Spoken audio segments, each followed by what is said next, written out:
Welcome back from the break viewers. हमारे साथ रहने के लिए बहुत बहुत शुक्रिया। इस वक्त मैं मौजूद हूँ कराची के हॉकी क्लब ऑफ पाकिस्तान में, जहाँ पे तनवीर दार inter school memorial hockey tournament चल रहा है। इस वक्त मैच चल रहा है बिटवीन द हबीब स्कूल और एजुकेटर्स। याद रहे कि हबीब स्कूल ने पाकिस्तान को मायनाज हॉकी प्लेयर्स दिए हैं, जैसे Hasan Sardar, Sohail Abbas, Qamar Ibrahim and many more. हमारे साथ रहिए and let's enjoy some grass root level hockey for once. पूरा वेट आपने निकालना है। हिड़ती भी आ रही है, ये तो और तेज जानी चाहिए।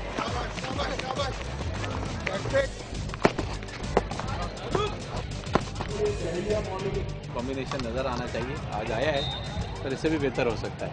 Please don't hesitate to ask anyone. एक दफ़ा मना करे, 4 दफ़ा जाके पूछें। आपको ये पता होना चाहिए कि वीकनेस क्या है आपकी। मेरे साथ इस वक्त मौजूद हैं पाकिस्तान के one of the greatest hockey players, और अगर मैं इनकी तारीफ बयान करते जाऊंगा तो लगता है हमें हमारा शो का टाइम ही खत्म हो जाएगा। Let's directly get to him. और लेकिन मज़े की बात यह है, right now he is present at the inter school hockey tournament. और एक और मज़े की बात यह है कि इन्हीं का स्कूल इस वक्त ये मैच खेल रहा है, हबीब स्कूल, और वो खुद एक फॉर्मर हबीबियन भी हैं। तो इस सिलसिले में भी हम इनसे बात करेंगे। हम बात करें हसन सरदार से। हसन सरदार साहब, thank you so much for speaking to us. It's a pleasure meeting you as well. क्या कहेंगे इस इनिशिएटिव को कि इंटर स्कूल टूर्नामेंट हो रहा है, कि आप भी इसी लेवल से आगे निकले थे? बिल्कुल, ये इस बेसिस पे ही कराया जाता है तनवीर दार इंटर स्कूल हॉकी टूर्नामेंट के, जिसको मैं ऑर्गेनाइज ही करता हूँ और मेरे साथ पूरी टीम है मेरी। इसमें हमारी कोशिश होती है कि जितना अपॉर्चुनिटीज़ स्कूल के बच्चों को मिले उतना ही उनको ज़्यादा फ़ायदा होगा और उनको ज़्यादा अपॉर्चुनिटी मिलेगी खेल की। और जितने पाकिस्तान, जैसे पाकिस्तान हॉकी फेडरेशन ने ख़ास तौर से इसमें 2-3 सेलेक्टर्स उन्होंने नॉमिनेट किए हैं, और वो सेलेक्टर जो है अपनी परफॉर्मेंस देख के प्लेयर्स को आगे नाम देंगे, और फिर उनका जो अकेडमी अंडर 14 की बनाई हुई, अंडर 16 की लगाई हुई है पाकिस्तान हॉकी फेडरेशन ने, उसमें उनको मौका मिलेगा। एंड आई थिंक इससे बेहतर कोई और मौका। तो ये आपको खुद को याद है कि किस ईयर में आपने ये स्कूल टूर्नामेंट खेला था, और कौन सा ईयर था वो, और किस तरह से आप टू द रैंक्स आए थे पाकिस्तान टीम में? कुछ बता सकते हैं इस बारे में आप? या दिस वाज 1972, 73, जब 74 जब मैंने इंटर स्कूल खेले, और टूर्नामेंट हम उस वक्त जीतते थे अभी स्कूल की टीम। और देन उसके बाद फिर मैं एशियन कॉलेज चला गया लाहौर, और वहाँ पर भी हमने इंटर कॉलेज लकीली जीता।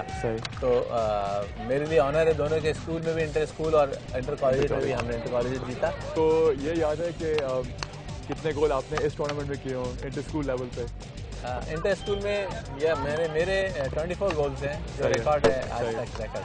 और हमने एक दफ़ा एक टूर्नामेंट में हमने इंटर स्कूल थे, हमने 4 मैचेस में 40 गोल्स किए थे हबीब स्कूल ने, वो भी एक रिकॉर्ड है, वो चल रहा है अभी तक। इसमें सब तरह बात थे, और हबीब स्कूल ने इनफैक्ट बहुत पाकिस्तान के प्लेयर्स प्रोड्यूस किए हैं। कामरान अशरफ हैं, कमर हैं, कमर इब्राहिम है, सोहेल अब्बास हैं, बहुत ज़्यादा प्लेयर ऐसे हैं जो कि शायद अहमद आलम हैं।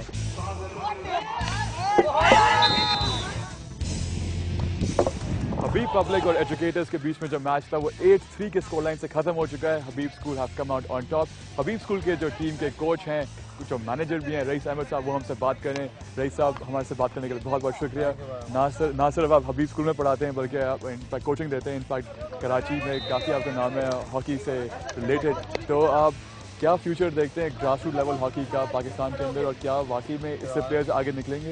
ये ग्रास रूट लेवल पे बहुत अच्छी हॉकी हो रही है, अगर उसको सही तरीके से प्रॉपरली मैनेज किया जाए, सही तरीके से उसका सिलेक्शन, सही तरीके से उस पर वर्किंग की जाए, तो ग्रास रूट लेवल पे बहुत ज़्यादा टैलेंट है। और आई होप के पाकिस्तान टीम के लिए, पाकिस्तान के लिए इसमें बहुत टैलेंट मिल सकता है। ठीक है, आपने कहा यहाँ टैलेंट बहुत मौजूद है ग्रास रूट लेवल पे, लेकिन इसमें हार्ड वर्क की ज़रूरत है। ये क्या हार्ड वर्क है, क्या रिक्वायरमेंट्स हैं जो इस वक्त लैक की जा रही है ग्रास रूट लेवल पे, ये बताइएगा। ग्रास रूट लेवल पे अब टाइम डिफरेंट है, अब इनको इंसेंटिव देना पड़ेगा, बहुत ज़्यादा इंसेंटिव बच्चों को मिलेगा, तो आई होप के बच्चों बाकायदा प्लान करके, प्रोग्राम मैनेज करके, उनकी स्टडी को मद्देनज़र रखे, उनके बाकी ये कि उनके गेम को मद्देनज़र रखे, उनके एटमॉस्फेयर को मद्देनज़र रखे, उनकी एजुकेशन को टॉप प्रायोरिटी पे रखने के बाद बहुत सारी वर्किंग की ज़रूरत है। सिर्फ एक ये कि खेल के साथ पढ़ाई बहुत ज़रूरी है।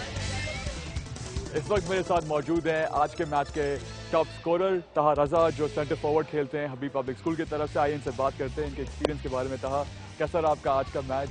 बड़ा धुआंधार मैच था, हमने देखा। जी बिल्कुल, आज का मैच थोड़ा सख्त था क्योंकि उनकी टीम अच्छी खेली और उनके जो प्लेयर्स थे वो थोड़े एक्सपीरियंस थे और वो बहुत पहले से खेल रहे हैं, इसलिए हमें थोड़ी मुश्किलात का सामना हुआ। हमारी टीम थोड़ी नई थी, लेकिन फिर भी हमारी टीम में थोड़ा एक्सपीरियंस प्लेयर थे, तो उसकी वजह से हमें थोड़ी मुश्किलात पेश हुई, ठीक लेकिन है। इतनी हाँ, आपको कैसा लगता है आपकी जो पोजीशन है वो सेंटर फॉरवर्ड की है, आप हबीब स्कूल से खेलते हैं, हसन सरदार जो पाकिस्तान के ग्रेट हैं वो भी आपकी पोजीशन में खेलते थे, वो आपके स्कूल से ही निकले, क्या ये आप पे प्रेशर डालती है ये चीज़ कि आपको उन्हीं के फुटस्टेप से फॉलो करना है आपको? नहीं, प्रेशर तो नहीं, हमें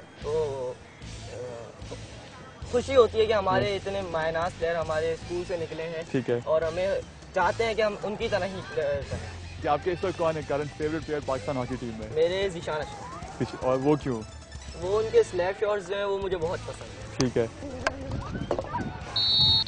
उम्मीद है आपको हमारी हॉकी की कवरेज पसंद आई होगी। ये ना तो सिर्फ हॉकी थी, ये grass root level, school level की हॉकी थी। इंशाल्लाह हम सब उम्मीद कर रहे हैं कि यहीं से अगले फ्यूचर के हसन सरदार, कमर इब्राहिम, सोहेल अब्बास और दीगर खिलाड़ी निकलेंगे और पाकिस्तान का नाम रोशन करेंगे। अब हम जा रहे हैं बहुत ही मुख्तसर से ब्रेक के लिए।